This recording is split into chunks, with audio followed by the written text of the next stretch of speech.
Alors la Robank est venue saisir une opportunité qui est en pleine création aujourd'hui. C'est la création de la richesse, l'agrandissement de PME en RDC et très spécifiquement dans le secteur minier ou d'autres secteurs des sociétés qui sont assujetties aux règles de la RSP. Alors à la base, c'est des grandes entreprises que les banques ont toujours l'habitude de financer depuis presque une vingtaine d'années et qu'aujourd'hui nous constatons la nécessité d'élargir notre champ de financement et d'aller d'une manière beaucoup plus agressive sur les PME par rapport à ce qui a été fait dans le passé. Alors le grand problème aujourd'hui, la problématique de PME, et ça a été relevé également dans un entretien que j'ai eu avec le président de la République, où il a demandé le secteur bancaire, et notamment notre banque également, de faire beaucoup plus sur le secteur de PME. C'est un sujet qui tient absolument à cœur.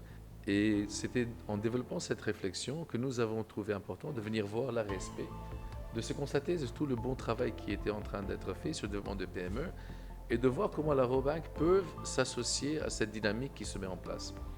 Donc le projet, à la base, c'est un projet de financer 20 000 PME en RDC. Ça, c'est notre objectif pour la banque.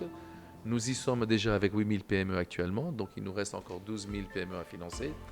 Et donc nous voulons capitaliser sur le savoir-faire de la RSP, sur les bases de données de la RSP, notamment via leur direction de suivi de marché, de voir qui sont les PME qui sont crédibles pour laquelle nous pouvons accompagner. La Robank a décidé d'allouer une enveloppe de 200 millions de dollars pour financer le PME dans le chaîne de valeur lié aux grandes entreprises. Donc je pense que la Robank est prête à accompagner les PME et c'est grâce à la collaboration dont l'ARSP nous a accordé, facilite les échanges et qui donne de confiance à ce partenariat pour faire des belles choses dans les années qui viennent. Donc nous allons prendre la liste des sous-traitants qui ont gagné des marchés par société principale et nous envoyons au niveau de la Rabobank.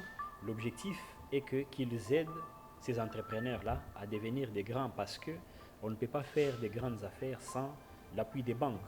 Raison pour laquelle j'ai dit au moment opportun, nous allons voir comment nous pouvons y travailler d'une manière tripartite avec le FOGEC qui est le fonds de garantie, voir comment booster les entrepreneurs congolais dans la vision du président de la République. Comme vous le savez, ça lui tient à cœur. Et s'il y a des partenaires aujourd'hui qui disent qu'ils vont mettre de l'argent ou des moyens pour contribuer à cette vision du chef de l'État, nous, on ne peut que saluer cela. Parce qu'ils ont dit qu'ils vont mettre 200 millions de dollars pour pouvoir financer toutes ces entreprises-là, les préfinancer sous les délais des paiements des sociétés principales. Moi, je pense que nous ne pouvons que saluer cette démarche qui est dans la vision de développer la chaîne des valeurs en République démocratique du Congo.